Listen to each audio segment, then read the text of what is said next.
Today, I'm going to teach you how to prep your Mark III V for a traditionally strung pocket. Here's everything that you're going to need to string a head traditionally. The head, 4 leathers, 5 arms length of cross lace, 2 sidewall strings, and your shooters. The trady tree is optional, but I will be using it in this video. First, we're going to prep the head by adding the leathers and the sidewalls, then we'll go from there. One of the first things I like to do with my leathers before putting them on the head is stretching them out just to make sure that they're strong enough and they're not going to rip while I'm stringing the head. Kind of just pre-stretch them a little bit. They are leather, so they are going to break in just in case you have any faulty leathers. First thing we're going to do is put the leathers on the head. Now, since the Mark III V has 10 top string holes, we're going to work on the center 2 and then work our way out. If you look closely at the leather, you'll notice there are 2 little slits in the top. For this purpose, we're going to refer to this one as 1 and this one as hole number 2. We're going to spin the head and the leather around so that the rough side is facing towards us. There's a smooth side and the rough side towards the back of the head. We're going to go in through the front of the plastic, through that center hole, and loop it around. We're going to take the bottom of the leather and come up through hole number 1. Pull that all the way through,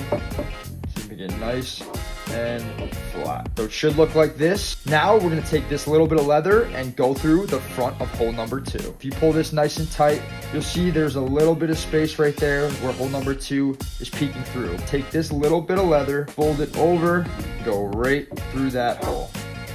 It should look like this. This is not the only way you can tie your leathers to the head, but this is my preferred method. Now it's time to attach the other 3.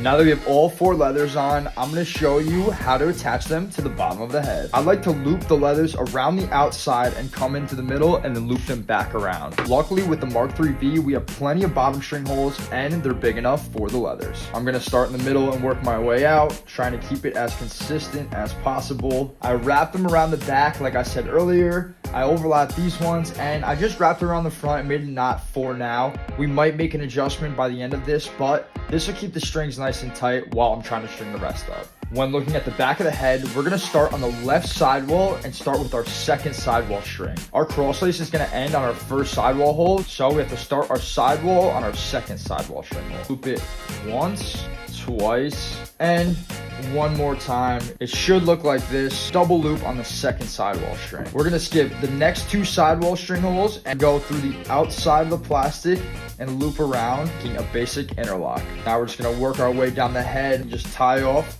with the bottom hole, just like any other sidewall.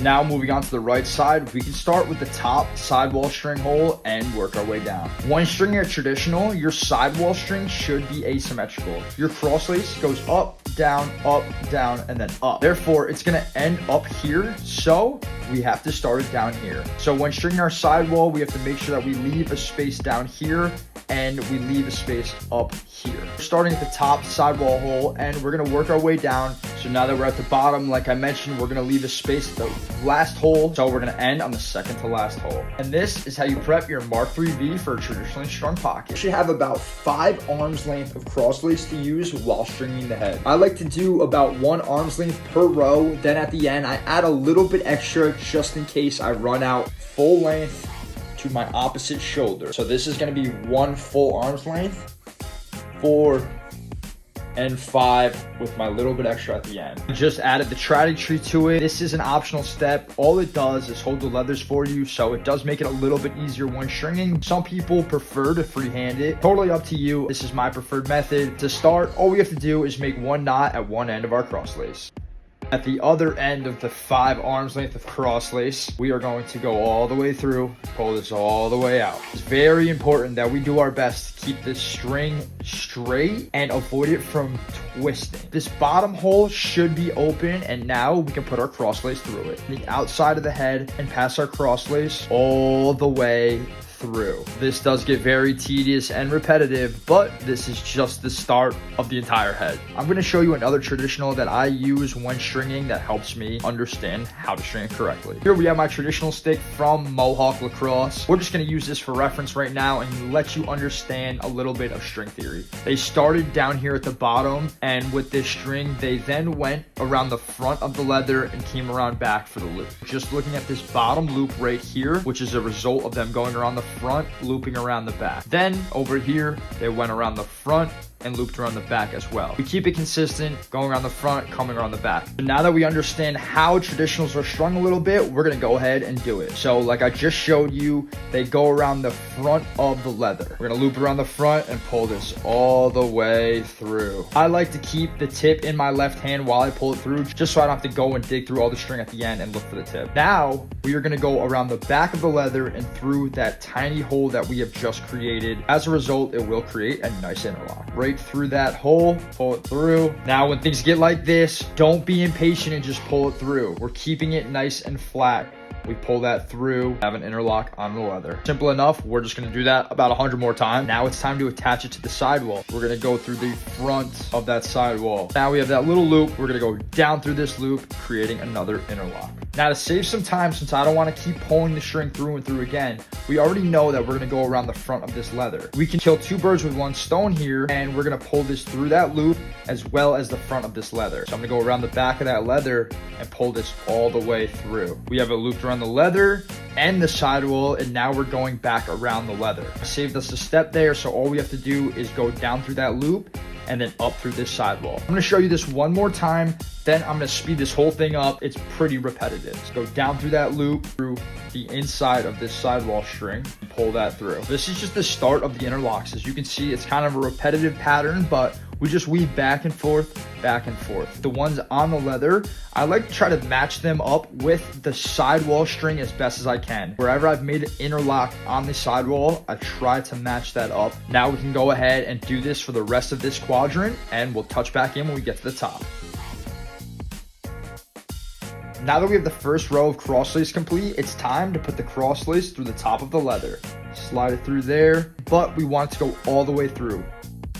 And once we attach it through the top of the leather, it definitely makes it a lot easier to adjust the tensioning on here. We're gonna take our cross lace and go through the front of the leather. We can start that interlock and working our way down the row. We're gonna take our cross lace and go down through this loop. Now this time we're gonna come up through this tiny loop that we have just created. A little tough, but we'll work it through and pull that all the way through. We have our interlock here, and now we're starting to create the second one right here. Now we can go down through this loop and across through the front of the leather and pull this through. And this is what your first diamond should look like all finished. I'll show you one more time. We're gonna loop around the front, down through that diamond, and we're gonna come up through this tiny loop here. If you have your needle nose pliers, wiggle in, open up, come around through the front of that loop and pull through. Now for matching up the cross lace on this leather, I like to match it with the one all the way over attached to the sidewall. So I'm gonna go ahead and finish the rest of this, then we'll touch back in at the bottom. First two rows entirely complete. Now we're down at the bottom and it's time to tuck the cross lace away. We should be able to go right in here,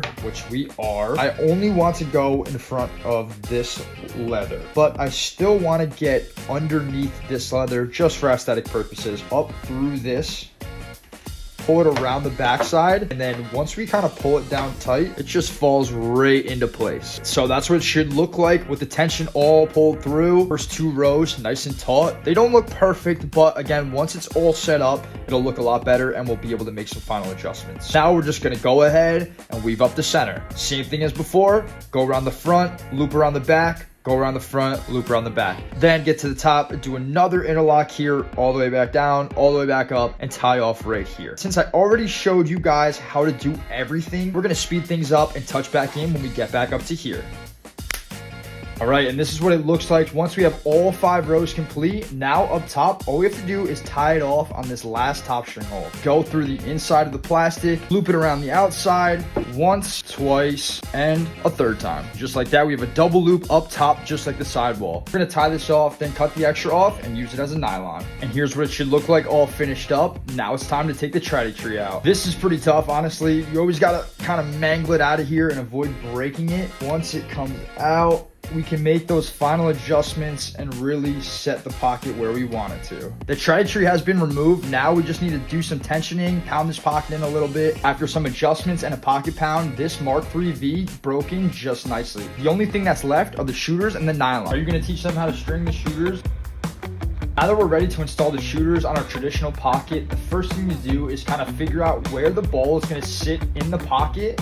I'm going to start off with throwing a nylon up top and making it relatively tight so the ball doesn't smack off the plastic when throwing around. Personally, I like to start my shooters from the left side of the head to go to the right side, starting in our second sidewall hole. We're going to come up through the front of this diamond. Next, we're going to take the string that is on the back side and go down through that hole. Next, I'm going to take the string in the front and come up through the next diamond. The back, we're going to go down through that diamond.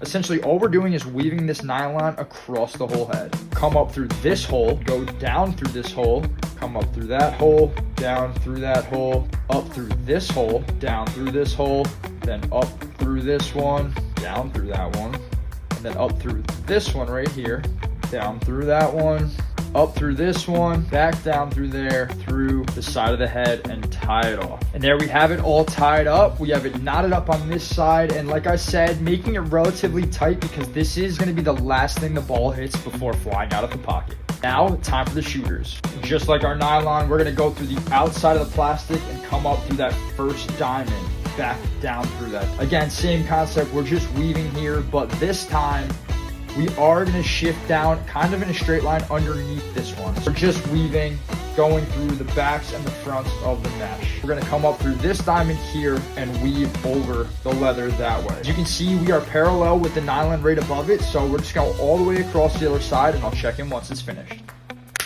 For the sake of the video, I added all 3 shooters with the nylon up top. I like to keep my top shooter or nylon the tightest string on the head. As we go down the shooting strings, it gradually gets looser. So you can see that the ball will come out nice and smooth right off those shooters and smack that nylon on its way out. And this concludes our series of how to string your Mark III V with the traditional pocket. Comment down below any questions or concerns that you have for stringing traditional pockets. Peace out.